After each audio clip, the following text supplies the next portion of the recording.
Em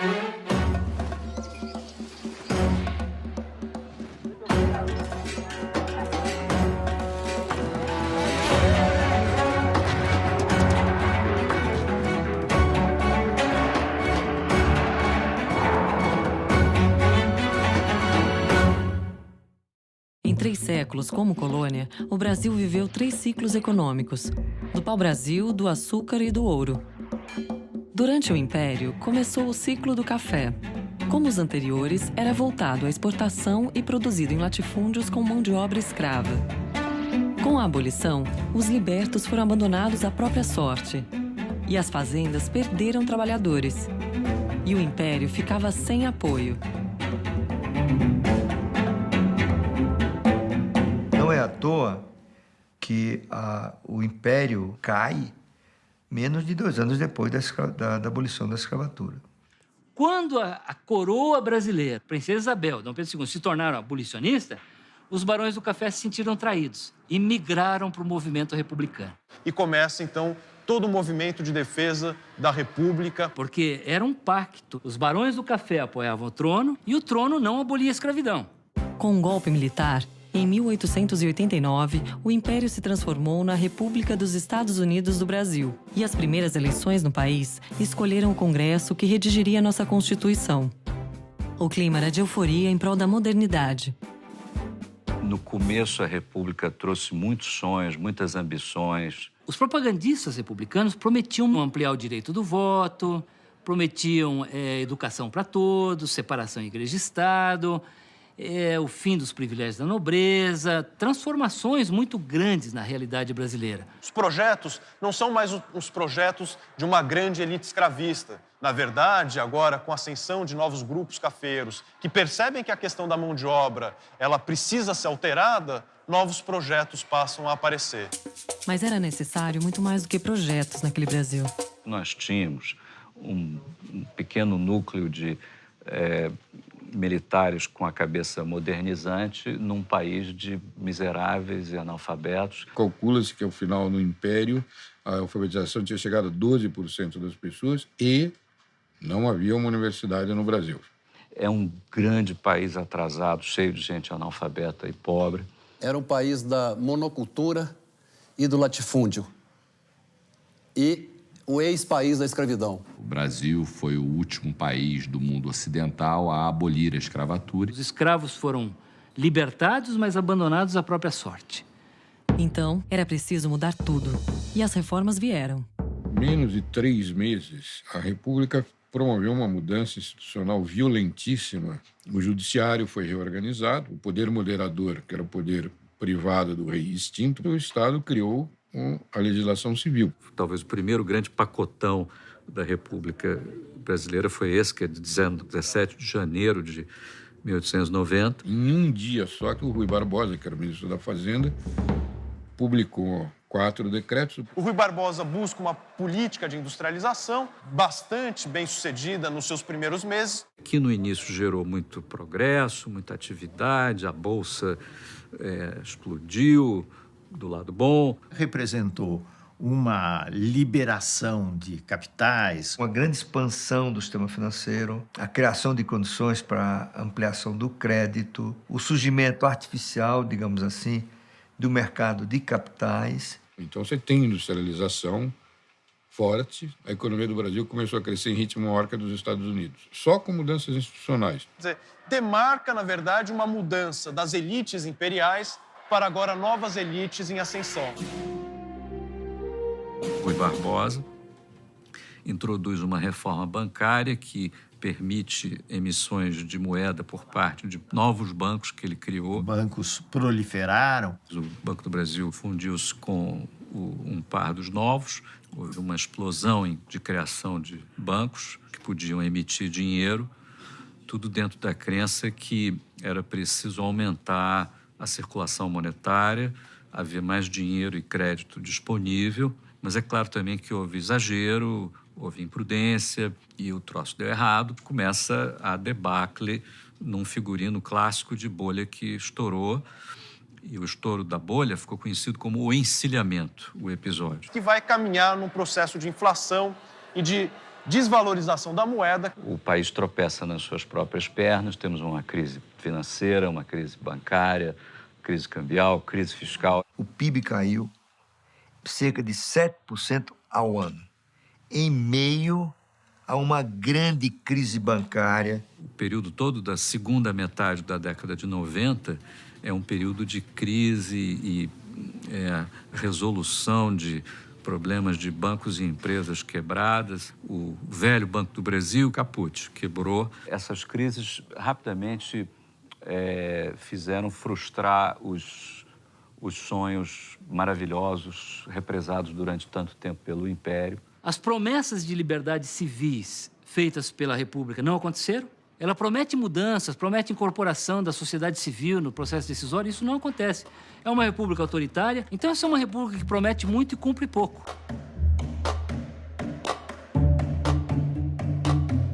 O Brasil, ele optou pela desigualdade, ele escolheu a desigualdade. Um país que já tinha uma desigualdade brutal porque vinha da escravidão, tomou decisões que não eram nada no sentido oposto de diminuir a desigualdade, muito pelo contrário. Não houve mudança significativa no regime de concentração da propriedade. O Brasil não fez a reforma agrária na época que a gente devia fazer. Ao final de um processo de 300 anos de escravidão, ele não ouviu nenhum dos conselheiros da República que disseram: vamos educar, vamos dar educação aos filhos dos escravos. Então o analfabetismo continuou, tão grande quanto era no Império. É um país populoso, mas de uma mão de obra, de uma educação, nível de educação péssimo. Agricultura de baixa produtividade e não tinha indústria. Em quase todo o território nacional, eram pequenos grupos que dominavam a economia. E quando o poder volta às mãos dos civis, a chamada política do café com leite, são os mesmos fazendeiros, os antigos barões do café, que mandavam na monarquia, que passam a mandar na República. Nessa evolução do café com leite, Minas e São Paulo, Que as elites cafeicultoras assumem o comando da política econômica é quase que o controle do projeto de país para o futuro. Então, o problema com a falta de mão de obra começa a ser solucionado.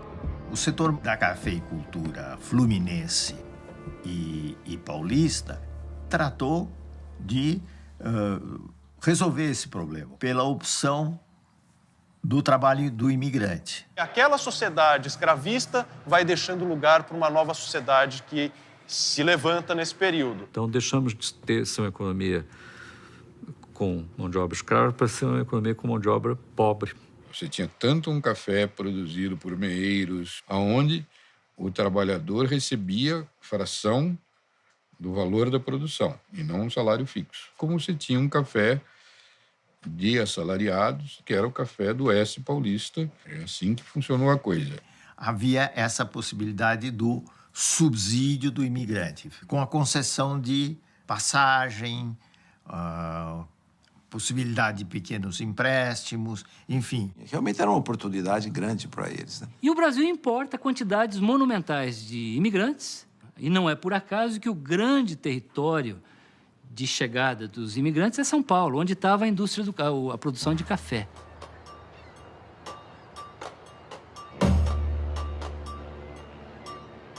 O impacto dos imigrantes para o desenvolvimento da economia foi muito grande, porque Todos vinham com algum dinheiro, com alguma economia.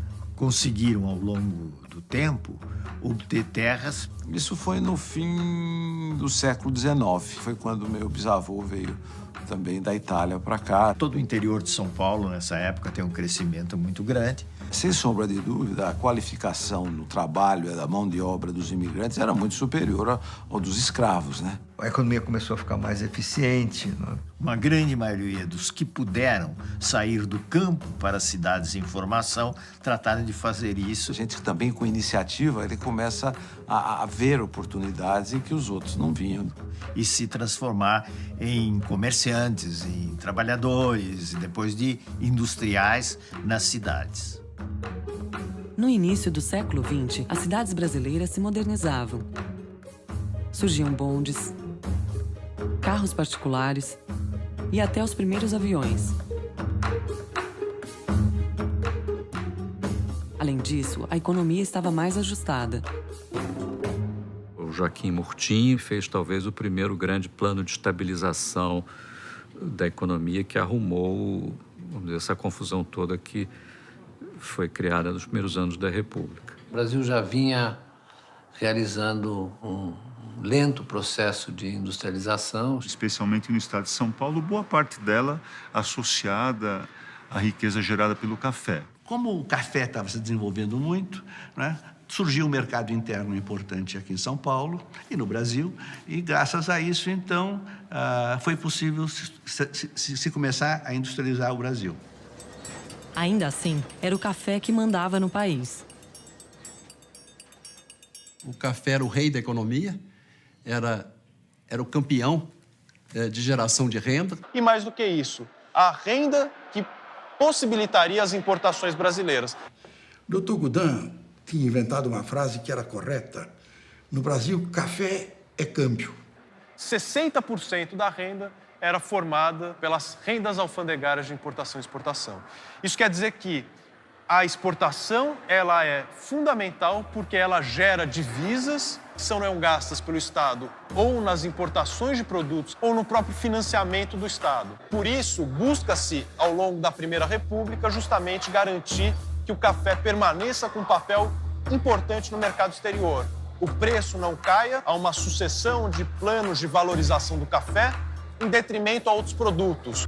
O Brasil passou a recorrer mais a empréstimos dos bancos ingleses, particularmente os empréstimos associados à defesa do preço do café. Embora Henry Ford, nos Estados Unidos, já tivesse criado a linha de montagem, o Reino Unido continuava sendo a maior potência mundial e ampliava suas colônias na África e na Ásia.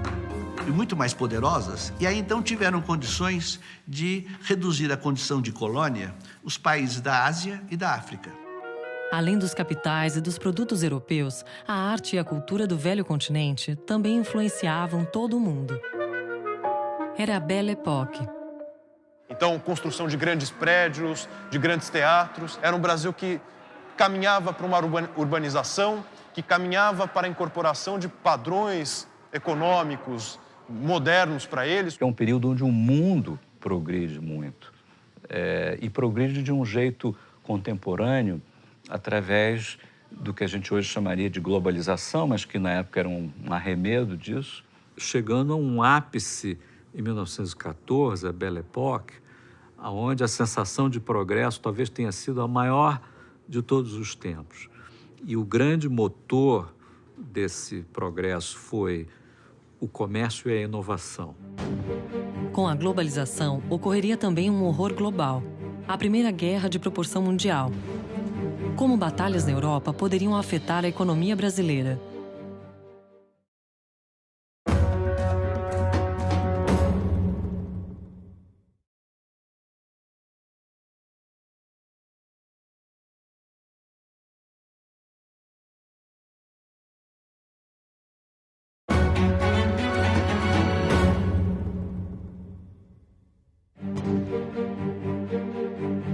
A Primeira Guerra Mundial ocorreu, como se sabe, entre 1914 e 1918. A Primeira Guerra realmente mundial interrompeu o fluxo de mercadorias importantes para o Brasil.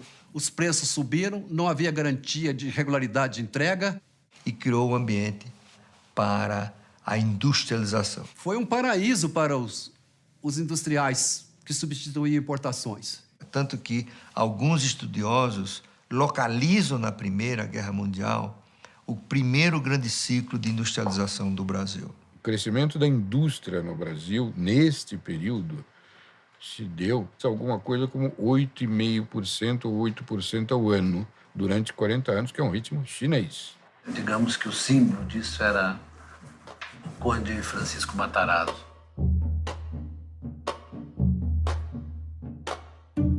Era uma época em que o Brasil importava até arroz e banha de porco. Grande parte do que era importado podia ser substituído de forma competitiva por quem tivesse um mínimo de condições e talento para fazê-lo. E Matarazzo percebeu isso. Francesco Matarazzo chega ao Brasil em 1881. Começou com venda de banha, né? E foi ampliando as suas atividades para outros campos. Ele morre com 82 anos e tinha mais de 400 empresas. Era a quinta fortuna do planeta e italiano mais rico do mundo. Um mundo que mudava muito. No início da guerra, a Alemanha expandiu seus territórios. Quando ela terminou, surgiram diversos países. Em 1917, revolucionários russos derrubaram o czar e o país se transformou na União Soviética Comunista. E com o final da guerra, os Estados Unidos se tornaram o principal provedor de produtos e capitais para a reconstrução da economia europeia. A Primeira Guerra transformou o mundo. O mundo antes de 1914 era um mundo muito mais organizado e onde ainda se sustentava a ideia do ouro como uma moeda. E como ele é destruído, a visão da economia global em 1918, finda a Primeira Guerra, é que tínhamos o caos. A Primeira Guerra Mundial gerou desequilíbrios enormes.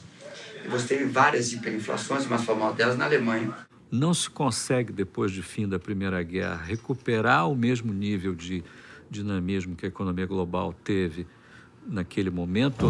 E foi também quando terminou o padrão ouro. O padrão ouro foi um regime monetário que perdurou de uma maneira quase ininterrupta do século XIX até a Primeira Guerra Mundial. A virtude, vamos dizer assim, estava na ideia de que a moeda era o ouro e que todos os países deviam ter moedas conversíveis em ouro. Que o ouro é estável, né? O único bem real que se consegue ter expressão financeira. E os bancos centrais, os governos, se comprometiam a trocar aquela quantidade de moeda por aquele ouro, né, que estava guardado em seus cofres. Então ele tirava esse ouro, que era lastro da moeda dele, e deveria pagar, entregar para os seus parceiros internacionais. Era fácil fazer a relação entre uma moeda e outra através da quantidade de metal. E, a partir daí, você tinha essas taxas de câmbio entre os países, né? Essa história do ouro como moeda, na medida que o mundo vai ficando maior e mais sofisticado, vai se tornando uma dor de cabeça imensa. Em moeda, a questão da confiança é fundamental. No caso de uma moeda internacional, tem a ver com o quê? Com, primeiro, confiança nas instituições daquele país emissor daquela moeda. A moeda é uma instituição social. Então, ela começa dependendo da confiança que você tem. Você também vai aceitar, porque sabe que o outro vai aceitar. Porque você, de fato, tinha confiança, aquele papel tinha um lastro, um cofre, em algum banco. O fato de um pedaço de papel poder valer muita coisa depende de convenções dos homens, depende de uma certa mágica. Nós todos aceitamos.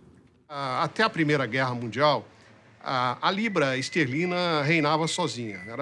Por quê? Porque a Grã-Bretanha era a grande potência política e militar e econômica também da época. Tinha um grande império, mas também era um país que tinha uma tradição de gestão monetária, um país cuja moeda tinha uma grande credibilidade, né? No final da Primeira Guerra Mundial, os Estados Unidos eram o grande credor líquido, tanto da Inglaterra quanto da França, né, que eram países vencedores do ponto de vista da guerra, mas perdedores do ponto de vista econômico. Então, o dólar se tornou a moeda internacional, assim como a libra esterlina o foi no período do pré-guerra, né? Ela tem como lastro a maior economia do mundo, né? Terminada a guerra, começam os anos 20, também os anos de expansão do capitalismo e tudo, né? Os anos 20, em particular, são alguns períodos particularmente prósperos ou ricos que dão a impressão do país ser mais dinâmico, talvez, economicamente, do que ele realmente era. Na década de 20, tivemos o surgimento do tenentismo, com militares questionando o poder das oligarquias rurais, e a Coluna Prestes, uma marcha em que, por 3 anos, 1.500 homens andaram 25 mil quilômetros em 11 estados, pregando reformas políticas e sociais. Às vezes as pessoas se enganam por conta da vitalidade cultural brasileira, o desempenho econômico nesses 40 anos da Primeira República foi muito ruim. Ligeiramente melhor do que o Império, mas ainda muito ruim. Todo esse século da independência até ali foi um século onde nós começamos atrás dos Estados Unidos, da Argentina, da Europa, muito atrás, e acabamos mais atrasados ainda. Portanto, do ponto de vista econômico, é um período de frustração. Claro que teve muito progresso institucional, cultural e do ponto de vista da economia, foram colocadas as bases para o que veio a seguir. Arrumamos o sistema bancário, organizamos um pouco mais o mercado de capitais, a economia diversificou um pouco relativamente ao café, mas faltou a faísca, e a faísca talvez tenha vindo com a urgência criada pela Grande Depressão, pela crise de 29. Em 29, explode a crise de 29, a crise do capitalismo mundial. O que efetivamente ocorre é que a Bolsa de Nova York, em 1929, ela quebra. Isso quer dizer, as suas ações elas começam a cair de maneira muito violenta e, com isso, vários negócios que dependiam dos valores pautados pela Bolsa começam a cair.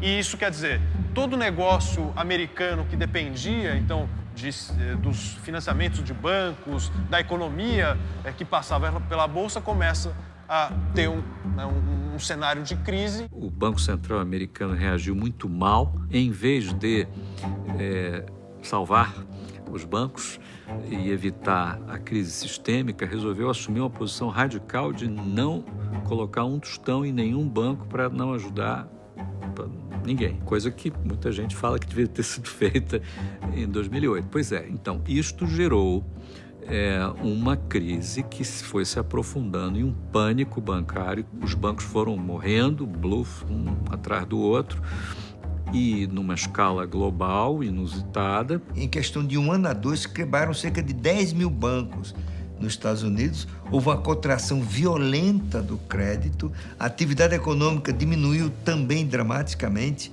Dos Estados Unidos, essa crise vai se espraiando para todas as outras economias que dependiam dos Estados Unidos. Causando uma contração monetária global sem precedente, em escala mundial. O comércio internacional foi reduzido a 1/3 em 2 anos. E os efeitos reais sobre o emprego foram também avassaladores. Você teve um aumento muito grande do desemprego. E o mundo inteiro sofreu dramaticamente. Ela ocorre num momento de extrema vulnerabilidade em vários países que vinham fazendo sacrifícios imensos para manter-se no padrão ouro, como a própria Inglaterra. E a coisa foi ficando pior. A crise de 29, como nós para o Brasil foi uma tragédia. Porque os países exportadores pararam de importar os produtos brasileiros. Os preços do café declinaram e a atividade agrícola, então, ela declina. E o café, essencial à economia brasileira, o rei da economia brasileira, entra numa crise sem paralelo. Excesso de produção, preços excessivamente baixos.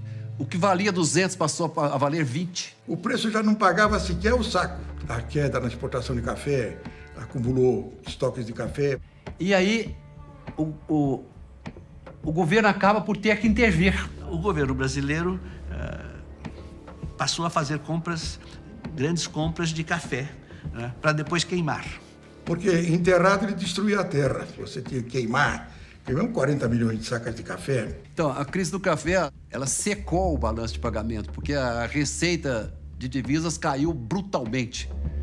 A nossa capacidade de compra tornou-se mínima. Esse foi um momento de grandes mudanças da estrutura do capital no país. A oligarquia do café, com o produto nessa situação, e quase todos de pires na mão, não tinha mais também o poder político que havia anteriormente. Nós chegamos em 30, um país muito pobre, tinha educação, uma população de gente pobre, analfabeta, com poucas oportunidades, não tinha nada que favorecesse o empreendedorismo, não tinha sistema financeiro, era um país pobre, primitivo e despreparado para o crescimento. O que seria do Brasil com sua economia quebrada, com a economia mundial em frangalhos e sem esperanças de se renovar?